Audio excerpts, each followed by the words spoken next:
Hello friends, welcome back to Anveshara channel. आज हम लोग पढ़ेंगे स्वाधीनता संघर्ष के समय राष्ट्रभाषा के रूप में हिंदी का विकास। ठीक है, इस टॉपिक को हम लोग पूरा विस्तार से पढ़ेंगे। ठीक है, चलिए चलिए पढ़ना स्टार्ट करते हैं। देखिए, राष्ट्रभाषा। राष्ट्रभाषा क्या होता है? राष्ट्रभाषा का शाब्दिक अर्थ पूरे राष्ट्र की भाषा। ठीक है, पूरे राष्ट्र की भाषा या आम जन की भाषा। ठीक है, जो भाषा समस्त जन जन के विचार विनिमय का साधन या माध्यम हो उसे राष्ट्रभाषा कहते हैं। ठीक है, राष्ट्रभाषा क्या होता है कि आम जन की भाषा। ठीक है, मतलब आम जनता जिस भाषा के प्रयोग से अपने विचारों का आदान प्रदान करती है वही राष्ट्रभाषा कहलाती है।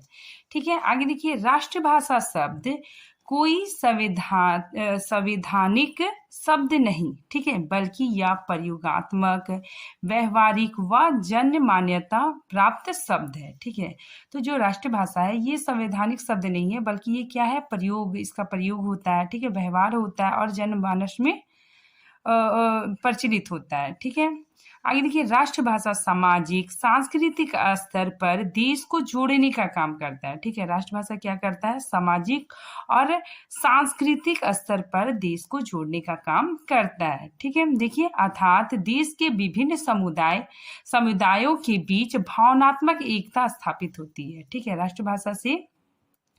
राष्ट्रभाषा से क्या होता है कि विभिन्न समुदायों के बीच भावनात्मक एकता स्थापित होता है।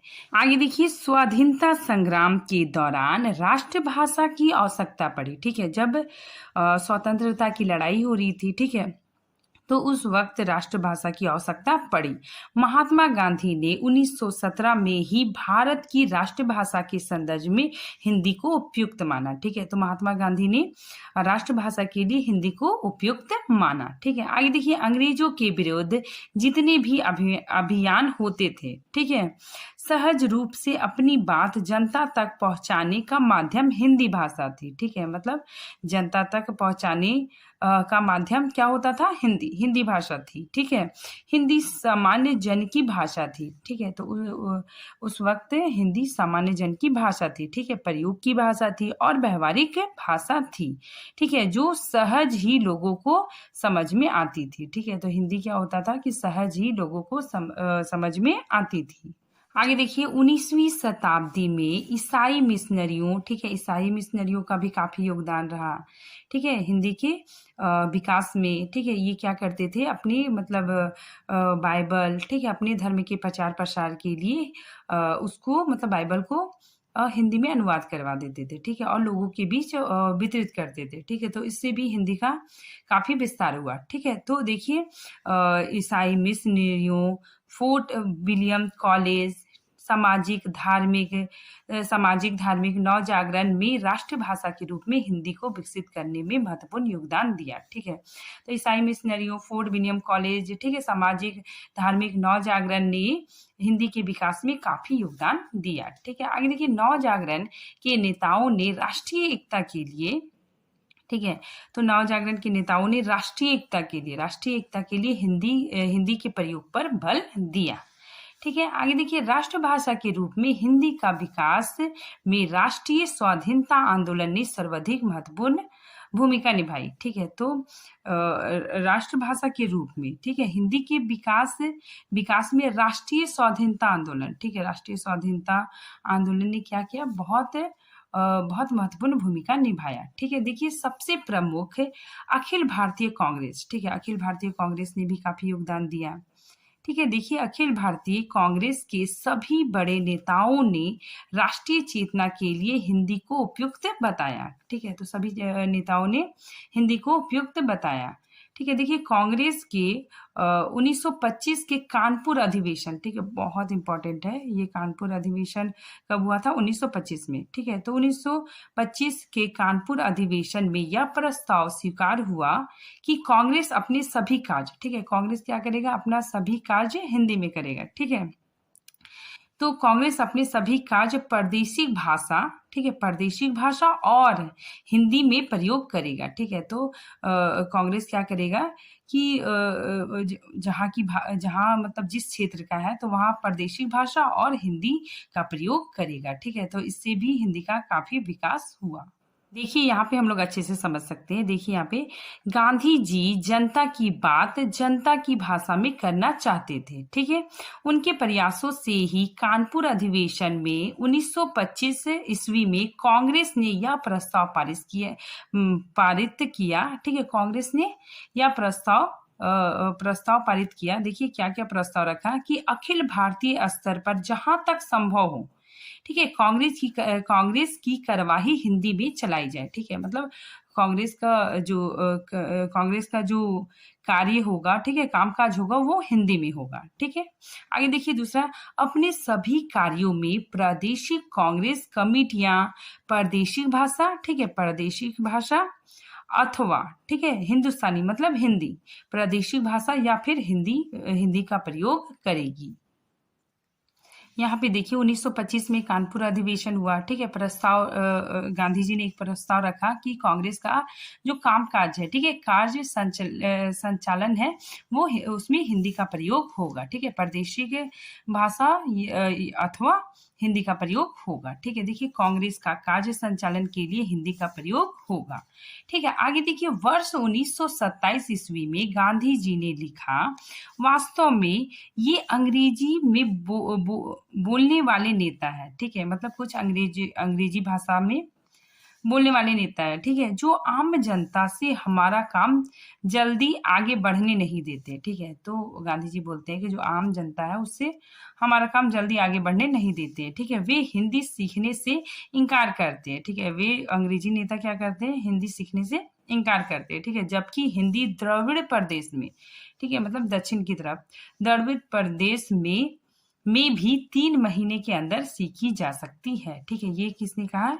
महात्मा गांधी जी ने कहा है, ठीक है। देखिए महात्मा गांधी जी क्या कहते हैं कि राष्ट्र के लिए राष्ट्रभाषा को नितांत आवश्यक मानते थे, ठीक है। देखिए उनका कहना था कि राष्ट्रभाषा के बिना, ठीक है, राष्ट्रभाषा के बिना राष्ट्र गूंगा है, ठीक है। ये कौन कहते हैं, महात्मा गांधी जी, ठीक है। देखिए गांधी जी हिंदी का प्रश्न स्वराज्य का प्रश्न है, ठीक है। तो गांधी जी क्या कहते थे कि हिंदी का जो प्रश्न है वो स्वराज्य का प्रश्न है। उन्होंने हिंदी को राष्ट्रभाषा के रूप में सामने रखकर भाषा समस्या पर गंभीर से विचार किया, ठीक है। तो उन्होंने क्या किया, भाषा समस्या पर गंभीर रूप से विचार किया। सन 1917 ईस्वी में भरूच में आयोजित गुजरात शिक्षा परिषद के अधिवेशन में सभापति पद से भाषण देते हुए गांधी जी कहते हैं, देखिए गांधी जी क्या बताते हैं कि राष्ट्रभाषा के लिए 5 लक्षण या शर्त होनी चाहिए, ठीक है। तो गांधी जी राष्ट्रभाषा के लिए 5 शर्त बताते हैं, कौन कौन, देखिए अमलदारों मतलब राष्ट्रीय अधिकारियों, ठीक है, राष्ट्रीय अधिकारियों के लिए वह भाषा सरल होनी चाहिए, ठीक है, मतलब भाषा सरल होनी चाहिए। भारतवर्ष के बहुत से लोग उस भाषा को बोलते हो, ठीक है, तो मतलब राष्ट्रभाषा जो बनेगी, ठीक है, उसके लिए यह शर्त था कि भारतवर्ष के बहुत से लोग उस भाषा को जानते हो या बोलते हो, ठीक है। उस भाषा के द्वारा भारतवर्ष का अपना सामाजिक, आर्थिक और राजनीतिक व्यवहार होना चाहिए, ठीक है। नेक्स्ट देखिए राष्ट्र के लिए वह भाषा आसान होनी चाहिए, ठीक है। तो राष्ट्र के लिए वो भाषा क्या होनी चाहिए, आसान होनी चाहिए, ताकि सब लोग बोल सके। आगे देखिए उस भाषा का विचार करते समय किसी क्षणिक या अल्पस्थायी स्थिति पर जोर नहीं देनी चाहिए, ठीक है। तो ये 5 शर्त महात्मा गांधी जी ने बताए, ठीक है। देखिए लोकमान बाल गंगाधर तिलक, ठीक है। देखिए बाल गंगाधर तिलक क्या कहते हैं, यद्यपि मैं उन लोगों में से हूँ जो चाहते हैं और जिसका विचार है कि हिंदी ही भारत की राष्ट्रभाषा हो सकती है, ठीक है। ये कौन बोलते हैं, तिलक, ठीक है। तिलक ने भारतीयों से आग्रह किया कि हिंदी सीखे, ठीक है। तो तिलक ने भारतीयों से आग्रह किया कि वे हिंदी सीखे, ठीक है। नेहरू रिपोर्ट, ठीक है, भाषा संबंधी सिफारिश, ठीक है। देखिए वर्ष 1928 ईस्वी में प्रस्तुत नेहरू रिपोर्ट में भाषा संबंधी सिफारिश में कहा गया था कि, देखिए क्या कहा गया था कि देवनागरी अथवा फारसी में लिखी जाने वाली हिंदुस्तानी मतलब हिंदी भारत की राज्य भाषा होगी, ठीक है। तो हिंदी क्या होगी, भारत की राज्य भाषा होगी, ठीक है। परंतु कुछ समय के लिए अंग्रेजी का उपयोग जारी रहेगा। ठीक है, तो कुछ समय के लिए अंग्रेजी का उपयोग जारी रहेगा। ठीक है, ऐसा नेहरू रिपोर्ट में कहा गया था। ठीक है, आगे देखिए सुभाष चंद्र बोस। देखिए यहाँ पे वर्ष 1929 ईस्वी में सुभाष चंद्र बोस ने कहा, देखिए सुभाष चंद्र बोस क्या कहते हैं कि प्रांतीय ईर्ष्या द्वेष को दूर करने में जितनी सहायता इस हिंदी प्रचार से मिलेगी, ठीक है, उतना दूसरी किसी चीज से नहीं मिलेगी। ठीक है, मतलब दूसरा अन्य भाषा से नहीं मिलेगी। ठीक है, देखिए प्रांतीय भाषा उसकी भी उन्नति जरूरी है। ठीक है, तो सुभाष चंद्र बोस कहते हैं कि जो हमारा जो प्रांतीय भाषा है उसकी भी उन्नति जरूरी है। ठीक है, और उसमें भी बाधा नहीं पहुंचनी चाहिए।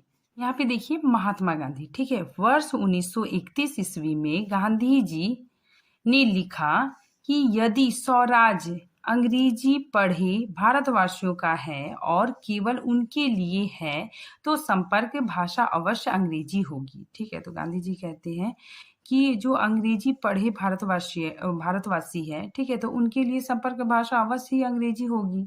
ठीक है ना, लेकिन यदि वह करोड़ों भूखे लोगों, ठीक है, करोड़ों निरक्षर लोग, ठीक है, निरक्षर स्त्रियां, सताए हुए अछूतों के लिए है, ठीक है, तो संपर्क भाषा केवल हिंदी हो सकती है। ठीक है, तो ये महात्मा गांधी कहते हैं।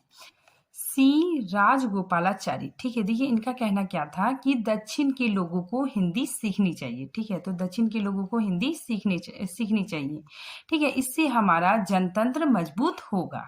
ठीक है, आगे देखिए वर्ष 1927 ईस्वी में सी राजगोपालाचारी ने दक्षिण वालों को हिंदी सीखने की सलाह दी। ठीक है, तो इन्होंने दक्षिण वालों को, ठीक है, हिंदी सीखने की सलाह दी और कहा कि हिंदी भारत की राष्ट्रभाषा तो है ही, ठीक है, यही जनतात्मक भाषा भारत में राज्य भाषा भी होगी। अब हम लोग देखेंगे अन्य विद्वानों ने क्या क्या विचार दिए। ठीक है, देखिए टॉमस रॉबक, ठीक है, ये कहते हैं कि 1807 ईस्वी में लिखा, ठीक है, इन्होंने लिखा कि जैसे इंग्लैंड जाने वालों को लैटिन सेक्शन या फ्रेंच के बदले अंग्रेजी सीखना चाहिए, ठीक है, वैसे ही भारत आने वाले को अरबी फारसी या संस्कृत के बदले, ठीक है, अरबी फारसी या संस्कृत के बदले हिंदुस्तानी यानी हिंदी सीखना चाहिए।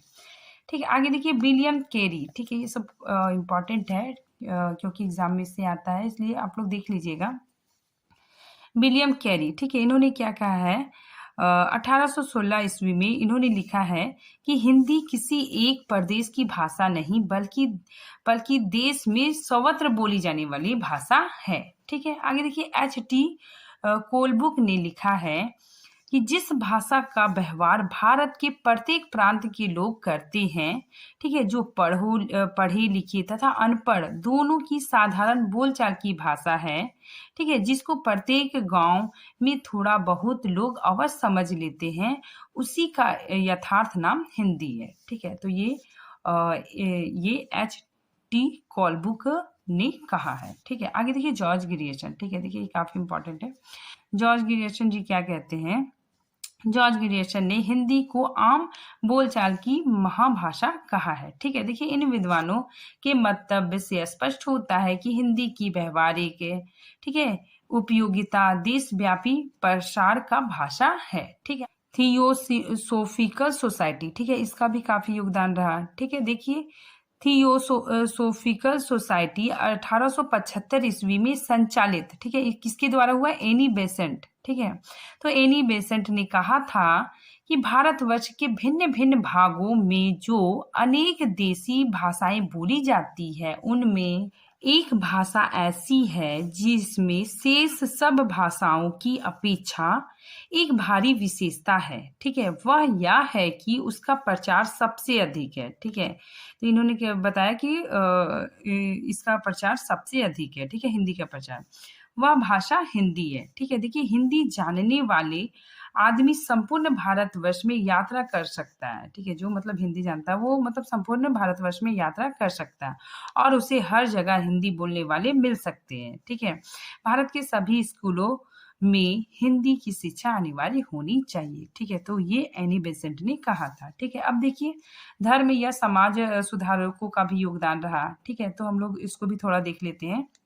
देखिए आर्य समाज 1875 ईस्वी में इसकी स्थापना हुई। ठीक है, देखिए आर्य समाज 1875 ईस्वी के में स्थापना हुई। ठीक है, के स्थापक दयानंद सरस्वती गुजराती थे। ठीक है, तो दयानंद सरस्वती ने बहुत ज़्यादा योगदान दिया।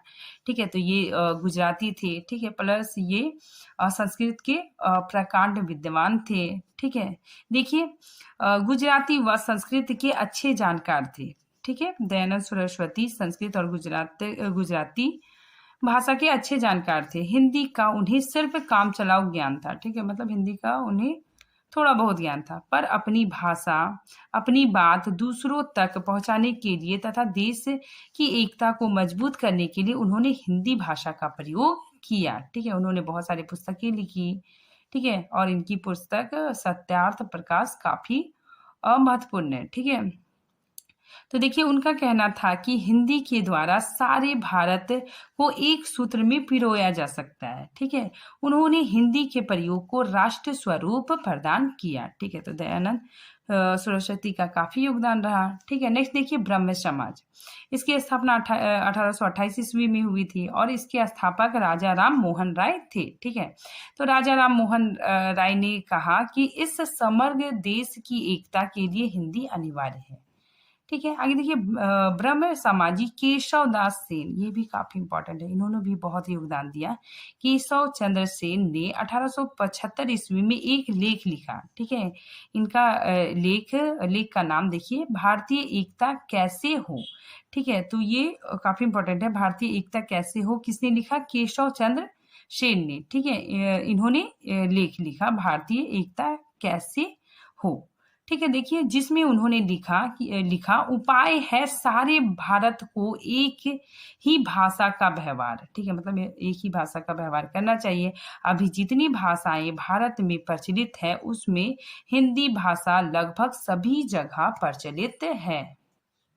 यह हिंदी अगर भारतवर्ष की एकमात्र भाषा बनाई जाए तो यह काम सहज और शीघ्र संपन्न हो सकता है। ठीक है, आगे देखिए राष्ट्रीय आंदोलन या फिर हिंदी आंदोलन से संबंधित धार्मिक सामाजिक संस्थाएं। ठीक है, देखिए ये संस्थाएं भी काफी योगदान दिए। ठीक है, देखिए कौन कौन है। सबसे पहले देखिए इधर नाम लिखा हुआ है। ठीक है, संस्थाओं का नाम है, देखिए ब्रह्म समाज की स्थापना इसका मुख्यालय कहाँ है? कलकत्ता में। ठीक है, और स्थापना कब हुई थी? 1828 ईस्वी में। ठीक है, और इसके स्थापक राजा राम मोहन राय थे। ठीक है, आगे देखिए प्रार्थना समाज।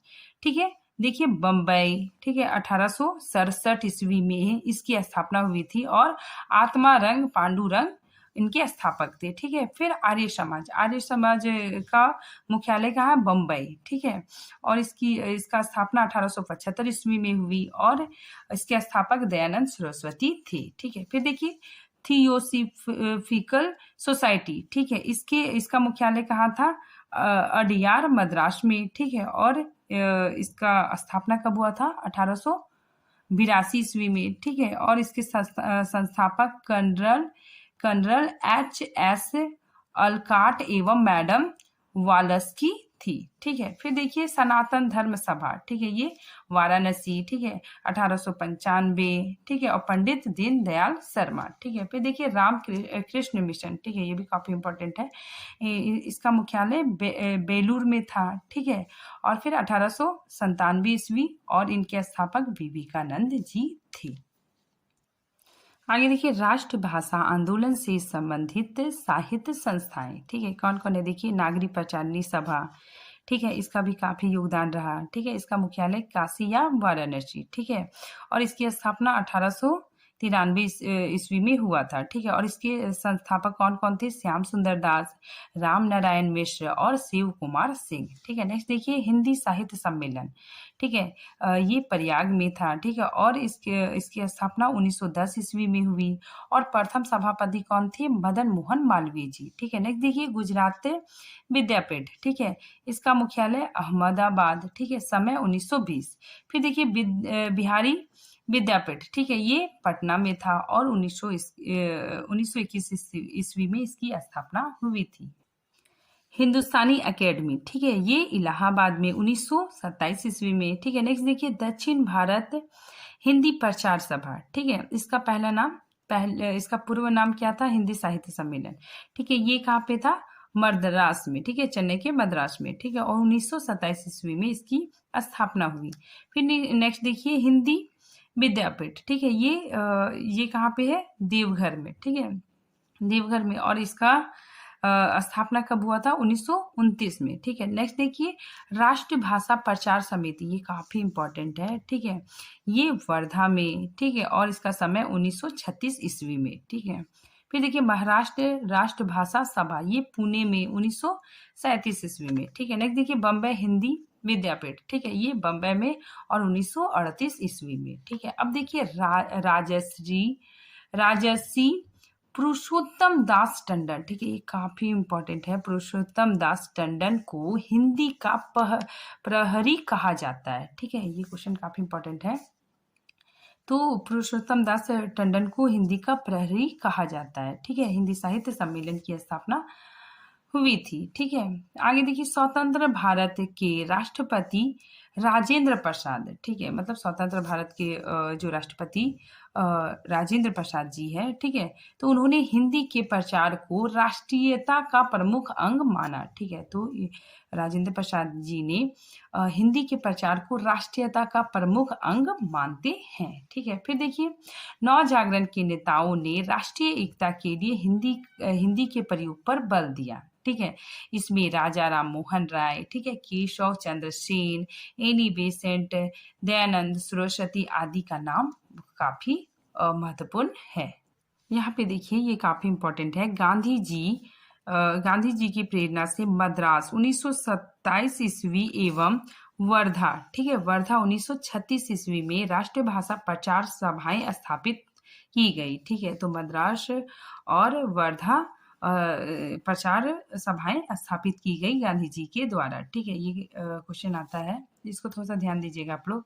नेक्स्ट देखिए राष्ट्रभाषा आंदोलन या हिंदी आंदोलन से संबंधित व्यक्तित्व, ठीक है। सबसे पहले देखिए बंगाल से कौन कौन लोग थे? देखिए राजा राम मोहन राय, ठीक है, केशव चंद्र सेन, नवीन चंद्र राय, ईश्वर चंद्र विद्यापति, ठीक है, सॉरी विद्यासागर, राजेंद्र लाल मित्र, ठीक है, बंकिम चंद्र चटर्जी, ठीक है। इनकी जो रचना है भारत बंधु, ठीक है, ये काफी इंपॉर्टेंट है। फिर सुभाष चंद्र बोस, ठीक है, तो ये बंगाल से थे और इन्होंने काफी योगदान दिया, ठीक है। फिर देखिए महाराष्ट्र से कौन कौन थे? बाल गंगाधर तिलक, वी.डी. स्वाकर, गोपाल कृष्ण गोखले, ठीक है, काका कलेकर आदि, इन्होंने भी काफी हिंदी के विकास में काफी योगदान दिया, ठीक है। देखिए पंजाब से लाला लाजपत राय और श्रद्धाराम फुलोरी आदि हैं। गुजरात से कौन कौन नेता लोग आएंगे? दयानंद सरस्वती, महात्मा गांधी, ठीक है, वल्लभ भाई पटेल, कन्हैया लाल मणिक लाल मुंशी, ठीक है। तो ये लोग गुजरात से संबंधित थे, ठीक है। फिर देखिए दक्षिण भारत के अंतर्गत कौन कौन आ गए? सी राजगोपालाचारी। देखिए अन्य में कौन कौन आ गए? मदन मोहन मालवीय, ठीक है, पुरुषोत्तम दास टंडन, राजेंद्र प्रसाद, ठीक है, सेठ गोविंद दास आदि, ठीक है। फिर यहाँ पे देखिए पुरुषोत्तम दास टंडन, ठीक है, इनका उपनाम हिंदी का प्रहरी, ठीक है, इन्हें हिंदी का प्रहरी भी कहा जाता है, ठीक है। और इनका कथन है कि मैं हिंदी का और हिंदी मेरी है, ठीक है। तो ये कथन काफी इंपॉर्टेंट है। तो ये किसने कहा? पुरुषोत्तम दास टंडन ने, ठीक है। तो आज ये टॉपिक यहीं पे खत्म होता है, मिलते हैं नेक्स्ट टॉपिक के साथ। अगर आप लोगों को कुछ पूछना है या फिर कोई दिक्कत है तो आप हमें कमेंट बॉक्स में पूछ सकते हैं, ठीक है। तब तक के लिए थैंक यू।